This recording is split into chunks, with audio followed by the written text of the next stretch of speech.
The Science of Getting Rich by Wallace, written in 1910.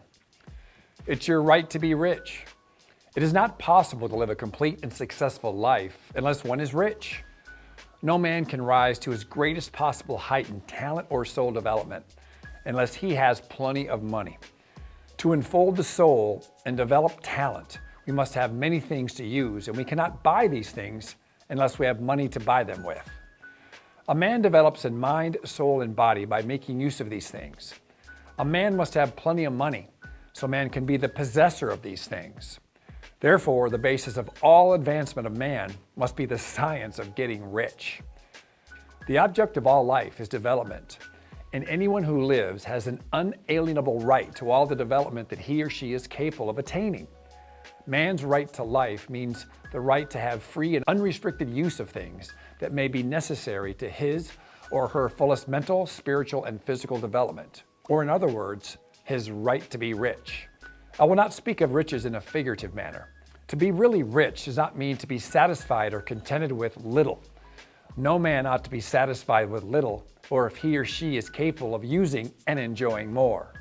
The purpose of nature is the advancement and unfoldment of life, and every person should have all that he or she needs to contribute to the power, elegance, beauty, and richness of life. To be content with less is sinful.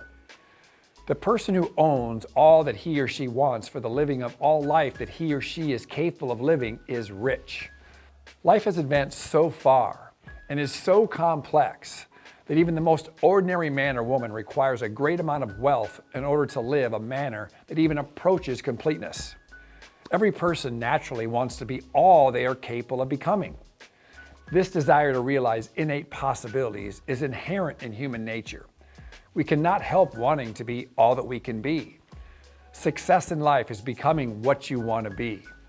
You can become what you want to be only by making use of the things, and you can have free use of the things only as you become rich enough to buy them. Understand the science of getting rich is therefore the most essential of all knowledge. There is nothing wrong in wanting to get rich. The desire for riches is really the desire for a richer, fuller, and more abundant life, and that desire is praiseworthy. The man who does not desire to live more abundantly is abnormal, and so is the person who does not desire to have all the money that he or she can is also abnormal. There are three motives for which we live. We live for the body, we live for the mind, and we live for the soul. No one of these are better or holier than the other. All are alike desirable, and no one of the three, body, mind, or soul, can live fully if either of the others is cut short of full life and of their expression. It is not right or noble to live only for the soul and deny the mind or body, and it's wrong to live for the intellect and deny the body and soul. We are all acquainted with the disappointing consequences of living for the body and denying both the mind and the soul.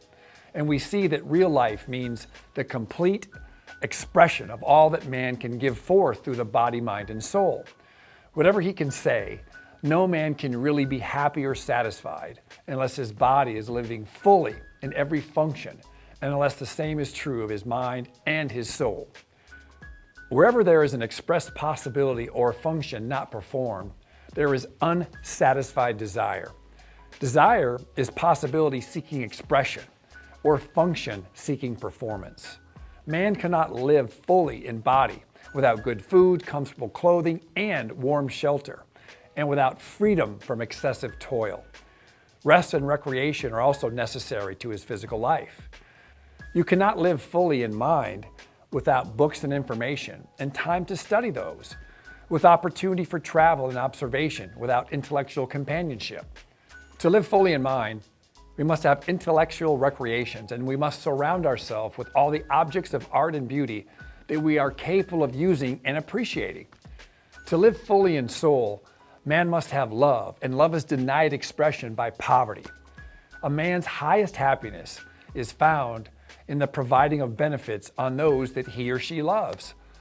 Love finds its most natural and spontaneous expression in giving, and the man who has nothing to give cannot fill his place as a husband or a father or as a citizen or a man. It is the use of material things that man finds full of life for his body, develop his mind, and unfolds his soul. It is therefore of supreme importance to him that he should be rich. It is perfectly right that you should desire to be rich. If you're a normal man or woman, you cannot help doing so. It is perfectly right that you should give your best attention to the science of getting rich, for it's the noblest and most necessary of all studies. If you neglect the study, you're derelict in your duty to yourself, to God, and to humanity, for you can render to God and humanity no greater service than to make the most of yourself. It is your right to be rich.